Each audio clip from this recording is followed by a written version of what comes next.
Hi everyone, I'm Rosemary, and in today's video I have some solar light hacks. But before you say, ugh, not another solar light hacks video, I assure you we will be taking these bad boys up to a whole other level.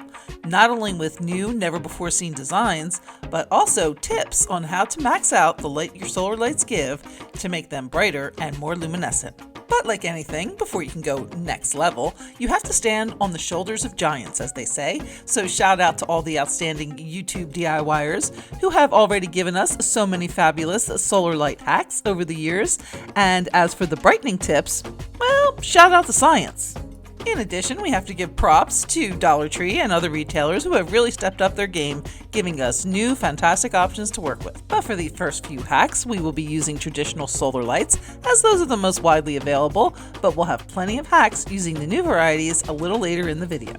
For the first hack, I wanted to convert one of these tiki torches into a solar light post. Dollar Tree used to sell these all the time, but I haven't seen them in a while, so I picked up this one at Family Dollar for $3. So the first thing I did was remove the fuel canister. It slides right out and I unscrewed the top. From here, I took a solar light and disconnected the top portion, then used E6000 glue along with a few dabs of hot glue to attach it to the canister lid and then set that aside. Since the light will now be shining down into the basket and not a flame on top, I wanted to remove some of the bamboo weave to expose more of the light. On this Family Dollar tiki torch, each crossband is individually woven. So I removed a few of them and then just spread out the weave so that I would have some open space for the light to shine through. In addition, I took the plastic part of the solar light, added a little E6000 around the base along with a couple dabs of hot glue, and slid that into the bottom of the tiki torch, holding it in place until the hot glue set. I'll explain why I did that in a little bit. To attach the top, I again used both hot glue and E6000. E6000 will be the glue that actually bonds the two pieces together, but even though the hot glue won't be permanent, it will give an immediate hold to keep the two pieces in place so the E6000 has a chance to properly set up. And that's it. You can keep the sticks long and use as a freestanding lamppost or attach to a fence, railing, post, or poolside for stylish and inexpensive lighting.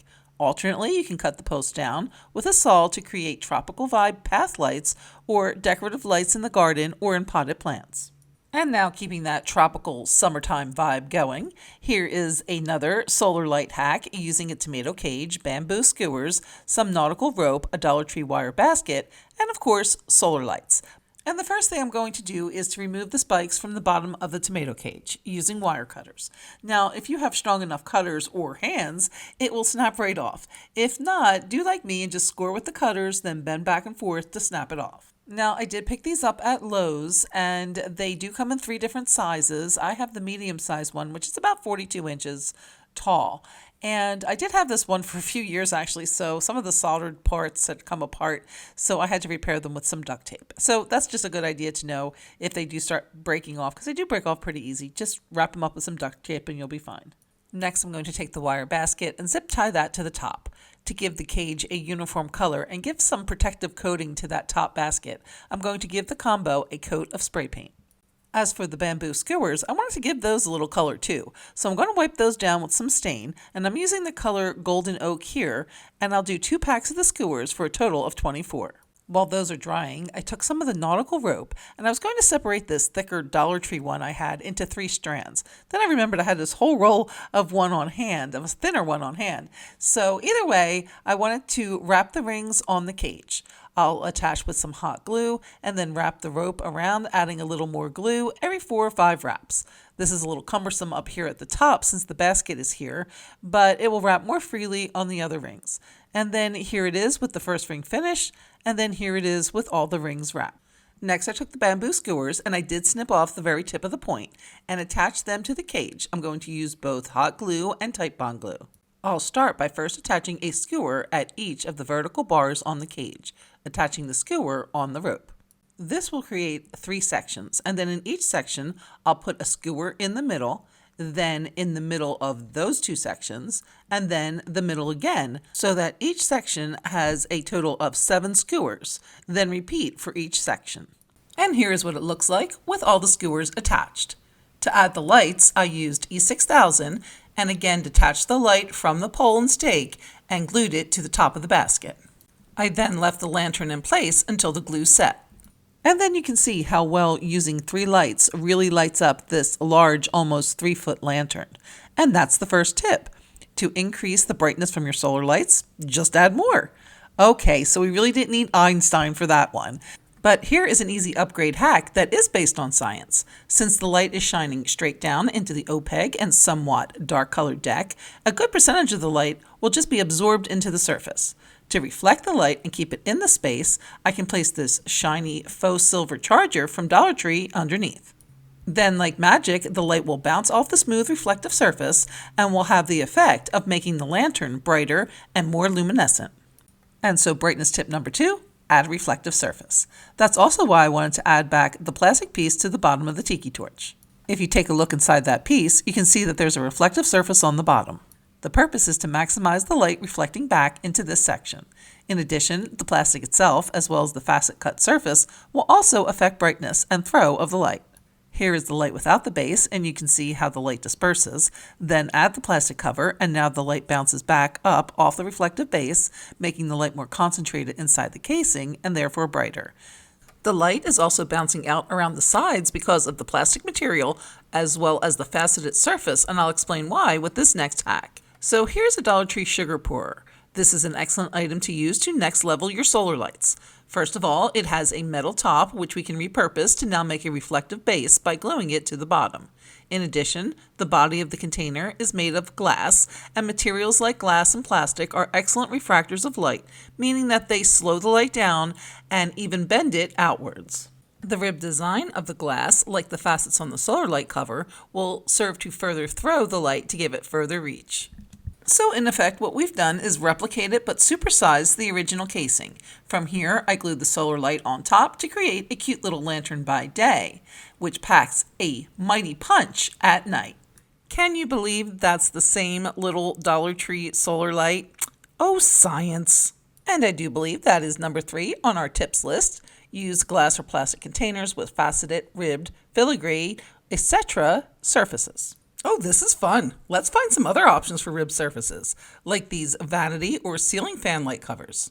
I picked these up at my local thrift store where I typically find singles in beautiful designs selling for $1 or $2. Pair them with a solar light and a base to make a wonderful little table lamp. For this first one, I used the reflective lid from a jar candle and glued that to the top of a Dollar Tree candlestick. Next, I glued the light cover to the top of that and added the solar light.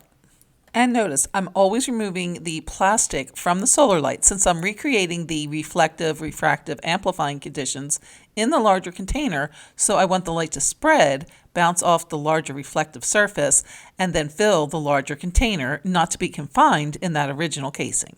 For the next light cover, I chose this somewhat reflective paper clip holder from Dollar Tree. I really like the look of the 2 pieces together, plus I wanted to see the effect of the light on the mesh of the container. You can see how cute the combo looks by day. Then when illuminated, the metal cup does provide some reflection back up into the lamp, but you also get a wonderful throw and design through the mesh. Love it. I just love this light cover when I saw it in the thrift store. It has a very Art Deco look, so I thought a squared mirror candle holder from Dollar Tree would be the perfect base. I did want it to have a little lift though, so I took the lid from one of these wood boxes, and since we're going deco, I decided to paint it silver. The pieces were then glued together and topped with a solar light for a sleek deco look by day, glowing well into the night. These light cover lamps are cute, and although bright, the frosted glass seems to keep the light contained. So let's get back to the design and light throw ones. They're more fun. And the best option for that is to use containers with faceted surfaces, which you can find at Dollar Tree, thrift stores, or even in your recyclables, or create facets on smooth surfaces with overlays like these placemats and shelf liners. I'm pretty sure it was that cutie pie Sarah Jane over at Chic on the Cheap who first showed us how this faceted jar from Dollar Tree makes a fabulous container for a solar light upgrade, and how once illuminated, it makes a gorgeous design. It's absolutely beautiful, but if you can't find, don't pass over other options with faceted surfaces like this vase from the floral section, which also makes a great choice.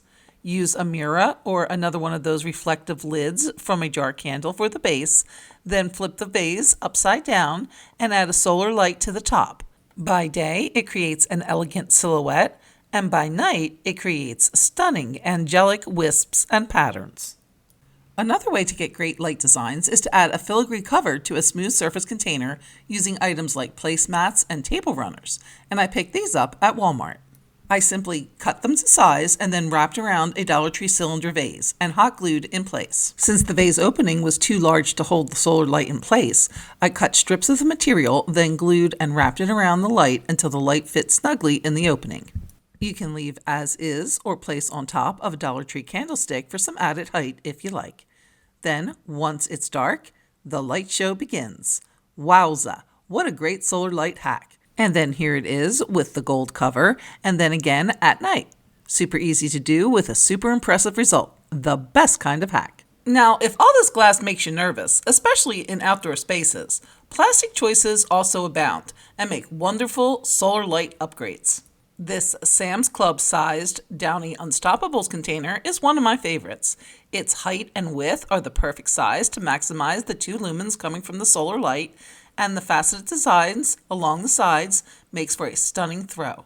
To add a little reflective material, as well as a little weight to the bottle, I placed Dollar Tree glass stones in the bottom, then simply glued a solar light to the top. These plastic bottle lanterns are amazing, and they give off a tremendous amount of light, and you can use them all around your outdoor space and indoors too, without fear of them getting knocked over and sending broken glass everywhere, especially with barefoot feet. Well, we haven't had a brightening tip in a while, and this lantern is a perfect example of number 4, maximize container size for the lumens. Now, of course, we've been doing this all along in this video by basically increasing the container size, using refractive glass or plastic, adding reflective materials, and using or adding light throw features like ribbing. But we have all of that on both of these containers. However, this taller and wider container will be brighter because it will refract, reflect, and throw more of the light from a higher point. Now, of course, at some point you can go too large, since this is only a 2 lumen solar light, and it'll be like, hey, 2 lumens, that's all I got. Don't put me up too high. This ain't Friday Night Lights. Now, although I've been sounding like Rosemary the Science Fairy, I really have no idea exactly how high and wide a 2 lumen light can go. In casual observation, though, it seems to max out at about 12 inches tall and 4 inches wide, which is exactly the measurement of this bottle. And for that reason, as well as the open bottom of this next design, I'll actually be leaving the plastic on this next hack. I wanted a wall sconce next to my deck door, so to create a solar light version, I picked up one of these phone cases with a little stand at the Dollar Tree. I pulled out the little stand and drilled a hole in the plastic, and I found that the best way to drill plastic is to actually set the drill in reverse. Now I can close the stand and cover the hole and the eventual screw. From here, I glued the light to the bottom of the vase and the vase to the cell phone holder. The result is a great little wall sconce, no electricity or wiring needed.